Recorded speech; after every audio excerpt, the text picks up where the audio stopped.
কাল যেহেতু সানডে ছিল তো সকালবেলা সেইভাবে আর কি টিফিন করাও হয়নি, আর দুপুরবেলা সেইভাবে খাওয়া দাওয়া কিছুই হয়নি, কারণ বড়মশাই ছিল না, বড়মশাই চলে গেছিলো কাজে। আর একার জন্য কি রান্না করব, তো সেই জন্য আর কি কিছু রান্নাই করিনি। একার জন্য কিছু করতেও ভালো লাগে না, আর এখন যে পরিমাণে গরম পড়েছে আরোই তো মনে হয় যে কিছু একটা করলেই হবে, খেয়ে নেবো। তো যাই হোক, এদিকে দুবেলা তো খাওয়া হয়নি, তো রাত্রিরে তো খেতেই হবে। তো রাত্রিবেলা বড়মশাইকে ডিউটি থেকে কাজ থেকে আসার পথে ফেরার পথে বলে দিয়েছিলাম ফোন করে যে কিছু একটা আনতে। তো বড়মশাই বলেছিল কী নিয়ে যাবো, তো আমি বলেছিলাম যেহেতু আজকে রোববার আছে একটু অন্তত চিকেন না হলে ভালোই লাগে না খেতে। তো ওই জন্য বড়মশাইকে ফোন করে বলার পর বড়মশাই নিয়ে এসেছিলো চিকেন। তো সেটাই আর কি করে নিচ্ছিলাম। আর কি বলবো তোমাদেরকে, যখন রান্নাটা করছিলাম না, করার আগে ভেবেছিলাম একরকম, আর করার সময় হয়ে গেছিলো অন্যরকম। তার কারণ একটাই, যে সময়টা আমি রান্না করছিলাম তখন ওয়েদারটা ছিল প্রায় অন্যরকমই বলতে পারো একদম। তো যেন ভেবেছিলাম হয়তো একটু বৃষ্টি হবে, তো চিকেনটা অন্যভাবে করবো একটু, যাতে খেতে ভালো লাগে, ওয়েদার ঠান্ডা ঠান্ডা হয়ে।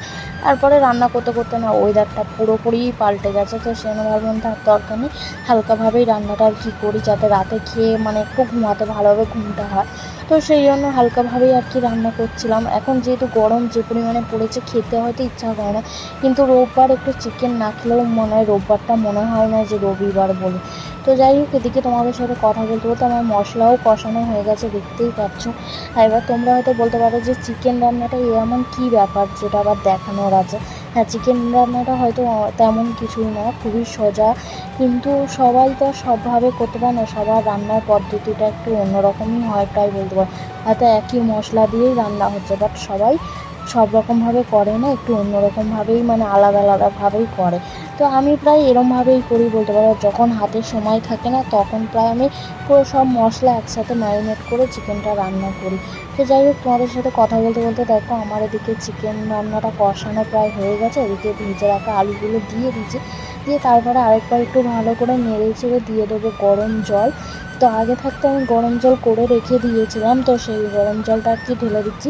আর চিকেনে না গরম জলটা দিলে বেশ ভালো টেস্ট হয়, খুব সুন্দর একটা স্বাদ হয়।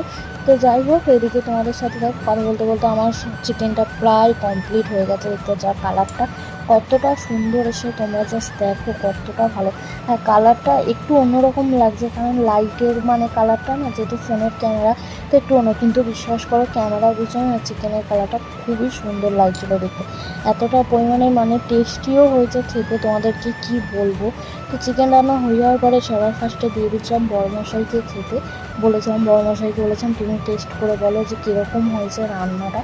তো ওই খেয়ে ফার্স্টে বললো যে খুবই সুন্দর হয়েছে খেতে, খুবই দারুণ টেস্টি হয়েছে।